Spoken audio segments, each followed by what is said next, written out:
بسم الله الرحمن الرحيم. Assalamualaikum. Jangan lupa like, comment, and subscribe. Bye.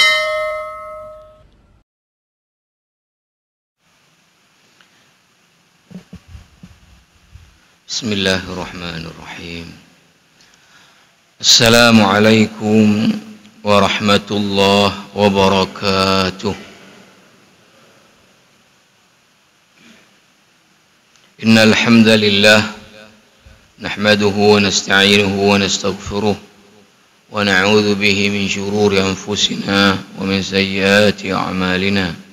Man yahdihillahu fala mudilla lahu wa man yudlilhu fala hadiya lahu. أشهد أن لا إله إلا الله وحده لا شريك له وأشهد أن محمدا عبده ورسوله اللهم صل وسلم وبارك على سيد المرسلين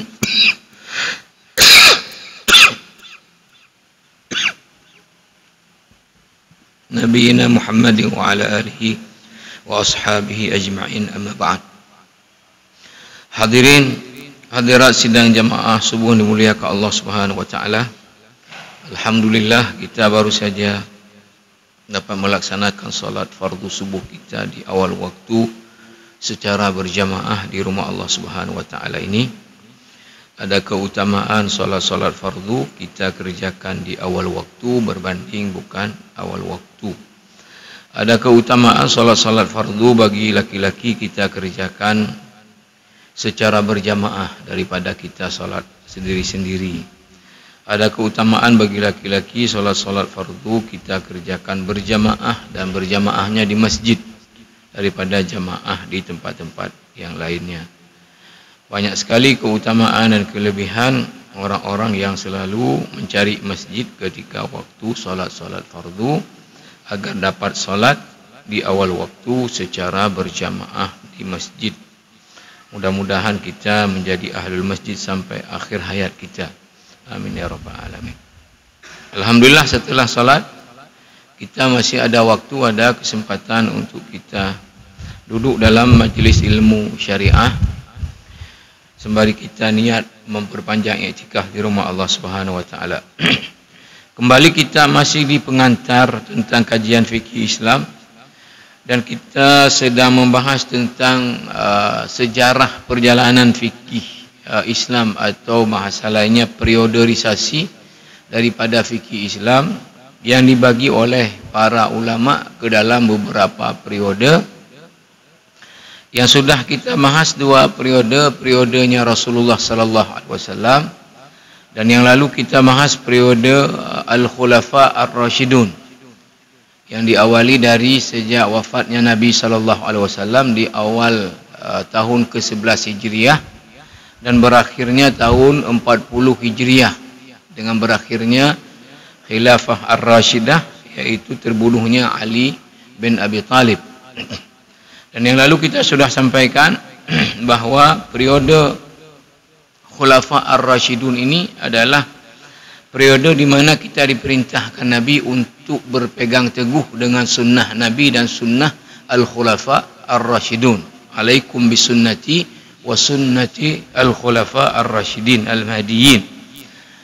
Kemudian di periode ini yang istimewa adalah bahwa para sahabat Nabi ridwanullah alaihim ajma'in itu sangat menyerahkan, artinya urusan termasuk dalam masalah hukum kepada sahabat kepada khalifah. Maka pada periode ini jamaah rahimakumullah yang terkenal dengan periode para sahabat sangat hati-hati di dalam memfatwakan hukum, disebut dengan wara'us sahabah. Dan periode ini ada satu keistimewaan bahwa para sahabat dengan kebijakan daripada Abu Bakar dan Umar untuk tidak meninggalkan Madinah, sehingga kalau ada hal-hal yang perlu kepada ketetapan hukum Abu Bakar, kemudian Umar itu mengumpulkan para sahabat, kemudian untuk mendiskusikan, untuk mendapatkan jawaban atas suatu hukum. Nah, sehingga pada waktu itu perbedaan pendapat di kalangan para sahabat ini sangat sedikit, karena selalu digunakan konsep syura, dimusyawarahkan. Nah, sehingga juga setelah periode ini nanti akan muncul apa yang disebut dengan ijma' para sahabat, karena waktu itu ijma' juga tadi sangat mudah, karena para sahabat yang besar semuanya ada posisi di Madinah dan khalifah selalu mengumpulkan mereka untuk kemudian meminta pendapat. Nah, para sahabat juga dalam menetapkan satu hukum itu selalu menempuh cara pertama melihat kepada Al-Quran. Kalau tidak ada dalam Al-Quran, mereka akan melihat kepada sunnah Nabi SAW.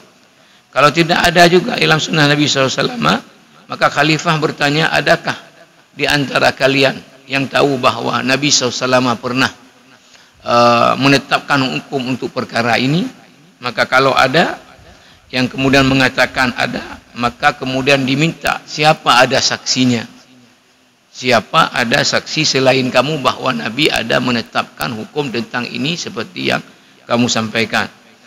Nah, kemudian kalau ada tentunya ditetapkan ya menurut ketetapan yang pernah ditetapkan Nabi. Kalau tidak ada juga, maka baru kemudian mereka tadi dikumpulkan oleh khalifah untuk kemudian musyawarah. Ini jamaah rahimakumullah. Sekarang kita lihat ya kepada periode selanjutnya yang dibagi oleh para ulama adalah ad-daurul fiqhi ats-tsalis, asru sigharis sahabah wa kibar at-tabi'in. Periode berikutnya dibagi adalah periode ketiga, periode sigharus sahabah, sahabat junior. Karena yang senior sudah meninggal dunia, maka ini periodenya adalah sahabat junior. Tentu tabi'innya adalah senior. Sighar as-sahabah, kibar at-tabi'in. هذا العصر هو عصر صغار الصحابة وكبار التابعين يبدأ من عام 41 حين تنازل الحسن ابن علي عن الخلافة لمعاوية ابن أبي سفيان وينتهي تقريبا بنهاية عهد الدولة الأموية عام 32 و100 للهجرة. Periode sahabat kecil atau junior dan tabi'in senior itu mulai dari tahun 41 Hijriah, sejak Al-Hasan ibnu Ali itu tanazal, artinya menyerahkan kepemimpinan umat kepada Muawiyah bin Abi Sufyan, setelah sebelumnya ya artinya terjadi konflik antara ayahnya Ali dan pengikutnya dengan Muawiyah dan pengikutnya. Ini disebabkan oleh terbunuhnya Utsman bin Affan ya, maka kemudian timbullah perpecahan dalam umat Islam karena Al-Hasan ibn Ali yang melanjutkan kepemimpinan menggantikan orang tuanya, melihat kalau melanjutkan perang lagi sesama muslim, maka ini korbannya akan terus berjatuhan ya, banyak sekali orang yang harus terbunuh. Maka kemudian Al-Hasan berijtihad, ya sudahlah, daripada korban banyak ya, lagi dari umat Islam ini yang terbunuh, di mana itu perang sesama muslim sendiri, maka Al-Hasan ibn Ali itu menyerahkan kepemimpinan umat kepada Muawiyah bin Abi Sufyan. Namanya tanazal, artinya apa? Tidak lagi melanjutkan berperang. Kita enggak tahu, wallahu alam, kalau Al-Hasan ibn Ali melanjutkan bisa kemudian dimenangkan oleh mereka atau seperti apa, tapi yang sudah pasti apa, akan banyak lagi korban dari umat Islam ini yang terbunuh.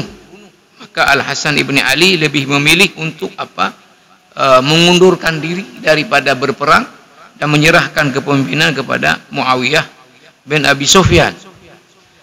Para jamaah rahimakumullah, dan periode ini berakhir dengan berakhirnya dinasti Bani Umayyah, Daulah Bani Umayyah pada tahun 132 Hijriah.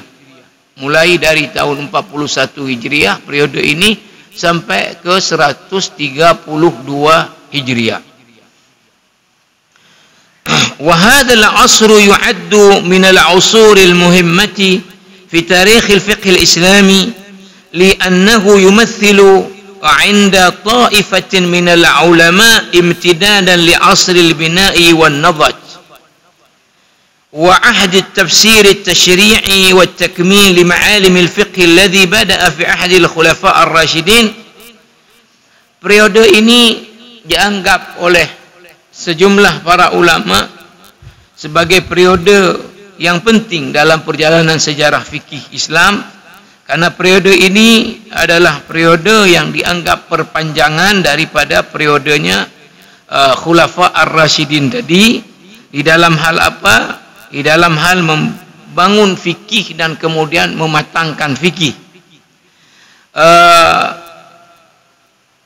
Wa يعده كثير ممن كتب في تاريخ التشريع الإسلامي العصر التأسيسي للفقه الإسلامي باعتبار أن العصرين السابقين كان للتشريع أقرب ولأن المدارس الفقهية نشأت فيه وفيما يلي أهم معالم هذا العصر. Sebagian ulama juga menganggap yang menulis tentang sejarah tentang at-tashri' al-islami, sejarah syariat Islam, maka menganggap ini adalah juga periode pembentukan daripada fikih Islam, karena pada periode inilah kemudian tumbuh atau muncul nanti dasar-dasar daripada mazhab fikih. Berikut ini sejumlah karakteristik daripada periode ini. Awalan, kana al-fiqh fi hadha al-'asr yasiru ala nahwi ma sara alayhi fi al-'asr ath-thani min haythu i'timad at-tashri' fihi ala al-kitab was-sunnah wal-ijma' wal-qiyas wa tawabi'ihi, wa min haythu irtibatuhu bil-waqi' fi isdar al-ahkam. لأن الشورى في استنباط الأحكام والاجتهاد لم يكن لها المنزلة التي كان في العصر السابق، وبرز في هذا العصر الاستدلال بأقوال الصحابة وفتاواهم. Periode ini dalam hal fikih juga berjalan seperti periode yang lalu di periode Khulafa Ar-Rasyidun, karena di periode Nabi sumber syariat itu cuma dua, Al-Quran dan hadis. Masuk periode Al-Khulafa Ar-Rasyidin itu sudah bertambah dengan ijtihadnya para sahabat, yang itu mendasarinya kepada qiyas, kepada beberapa kaidah masalih mursalah, saddu zari'ah dan sebagainya. Maka pada waktu itu karena sahabat tadi dikumpulkan oleh khalifah sehingga lahirlah kesepakatan dalam satu hukum, maka muncullah yang disebut kemudian dengan ijma' sahabat. Nah, periode ini juga kemudian berlanjut dalam menetapkan hukum syariat itu menggunakan Al-Quran, hadis, ijma' sahabat, kemudian qiyas, dan terutama sekali juga adalah fatwa-fatwa daripada para sahabat. Karena ini sudah masuk periode tadi kibar at-tabi'in. Hanya saja di periode ini konsep syura, musyawarah dalam menetapkan satu hukum yang belum ada ketetapannya itu tidak lagi mendapatkan tempat seperti di periode sebelumnya. Ini disebabkan apa? Disebabkan para sahabat itu di zaman Utsman bin Affan sudah diizinkan meninggalkan Madinah untuk kemudian datang ke wilayah-wilayah yang ditaklukkan oleh Islam, sehingga mengumpulkan kibar sahabat atau ini sudah malah masuk periode sighar sahabah, untuk menetapkan satu hukum itu sudah sulit. Ya, dengan transportasi yang dulu, ya, sudah ada yang di Syam, sudah ada di Mesir, sudah ada di Bahrain, sudah ada di Irak, sudah ada di Iran. Nah, maka konsep syura tadi tidak lagi mendapatkan tempat seperti di periode sebelumnya. Yang kedua, oleh sebab tadi para sahabat ini ya sudah pergi ke berbagai wilayah daripada wilayah kekuasaan Islam, dan mereka di sana mengajarkan ya orang-orang di sana tentang Islam, dan ketika mereka ditanya tentang suatu pendapat dalam fikih, mereka akan sampaikan menurut pendapat mereka. Nanti yang ada di negeri Syam menurut pendapat sahabat itu, nanti yang di Yaman menurut pendapat. Maka apa konsekuensi yang akan timbul? Kemudian yang kedua adalah tasya'abatil ara'ul fiqhiyah. Maka kemudian muncullah beragam pendapat fikih sejak periode ini. Wa kasrat al khilafatu fil usuli wal furu' bainal muslimin. Muncullah kemudian perbedaan-perbedaan pendapat baik di dalam usul cara beristimbat hukum maupun dalam persoalan hukum itu sendiri. Nadharan li tafarruqi al-muslimina siyasiyan ala athri al-fitnah al-kubra allati waqa'at baina as-sahaba fi awakhir ahdi ar-rasyidin wa ma kana baina Ali wa man ma'ahu wa Muawiyah wa man ma'ahu radhiyallahu anhum ajma'in. Nah, terjadinya perselisihan ya konflik antar umat Islam di zamannya Ali bin Abi Thalib ini juga punya peran di dalam nanti terjadinya perbedaan pendapat fikih. Karena apa? Karena orang-orang yang mendukung Ali itu pasti akan merujuk dalam fikih ulama yang kelompoknya Ali, tidak akan berpegang dengan ulama yang kelompoknya Muawiyah.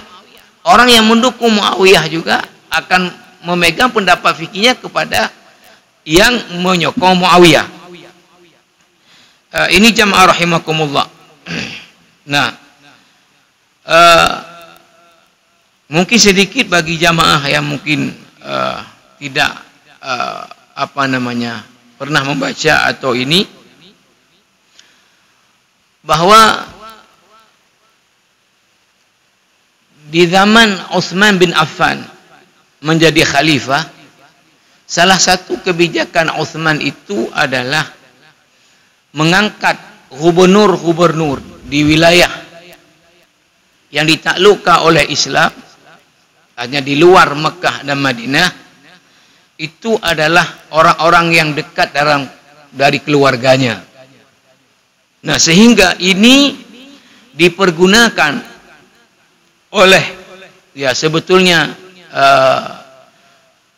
tokoh Yahudi yang sudah masuk ke dalam Islam untuk memprovokasi ya bahwa Utsman bin Affan ini nepotisme, angkat keluarganya menjadi gubernur-gubernur.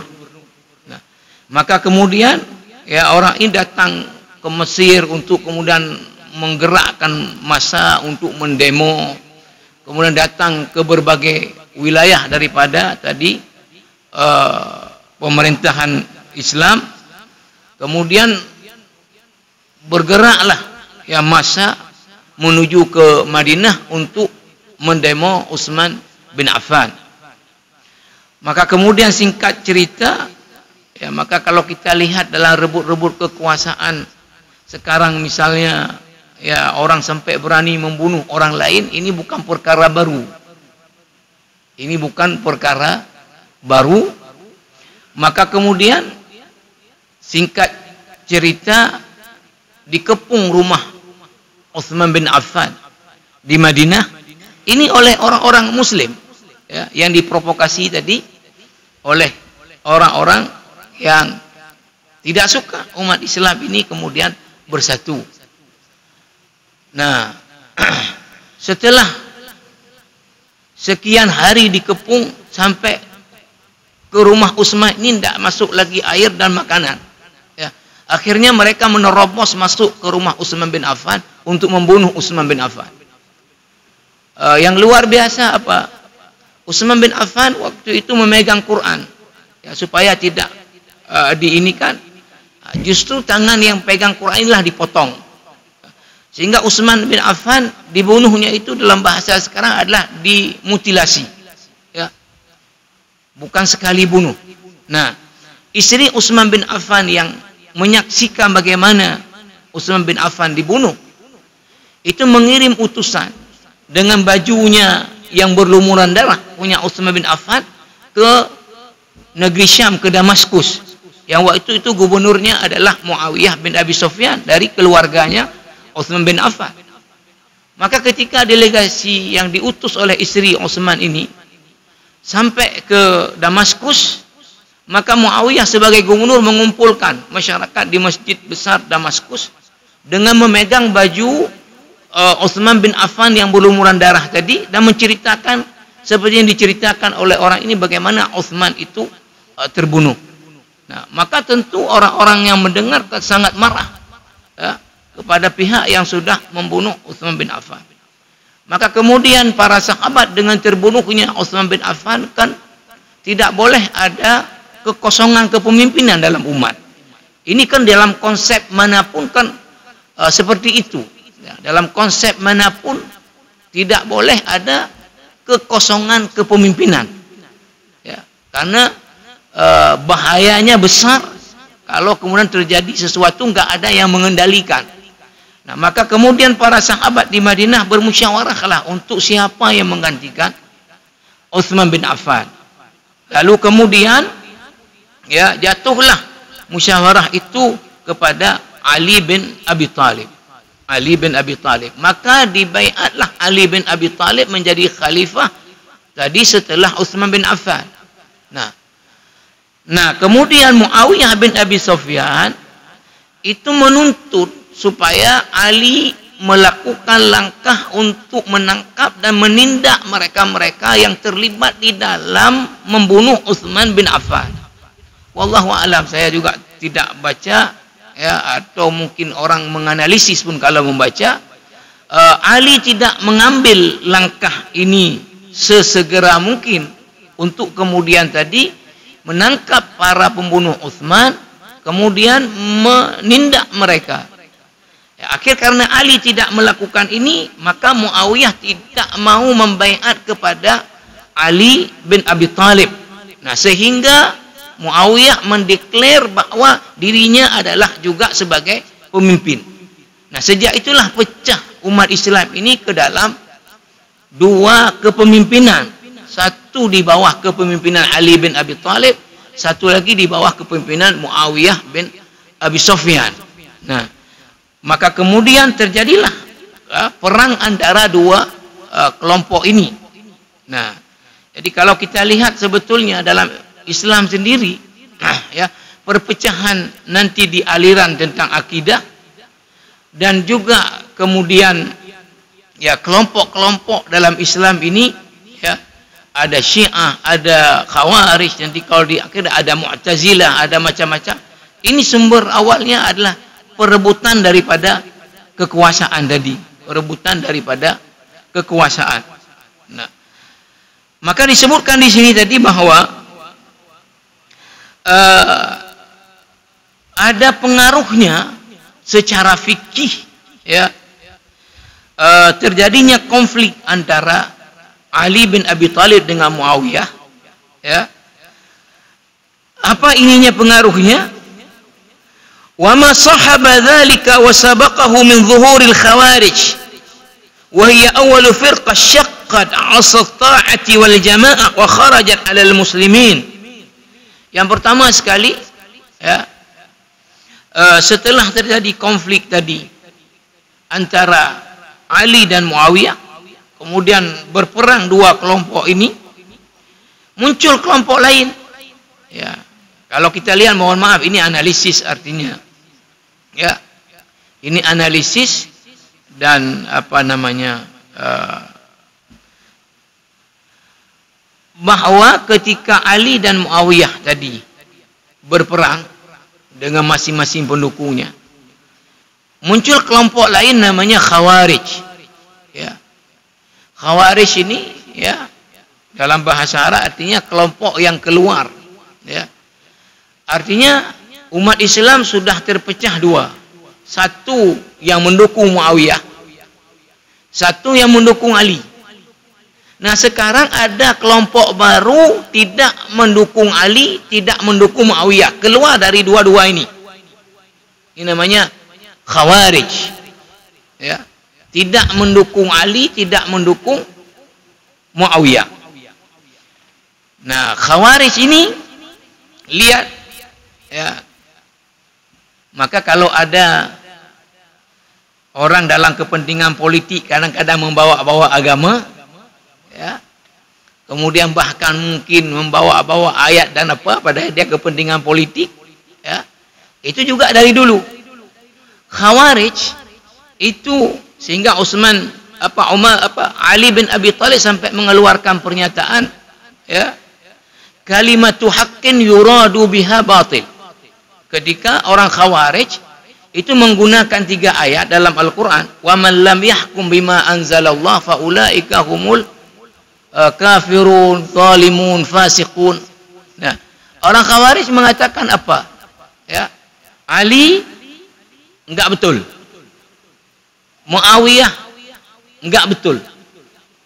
Pengikut Ali enggak betul, pengikut Muawiyah enggak betul.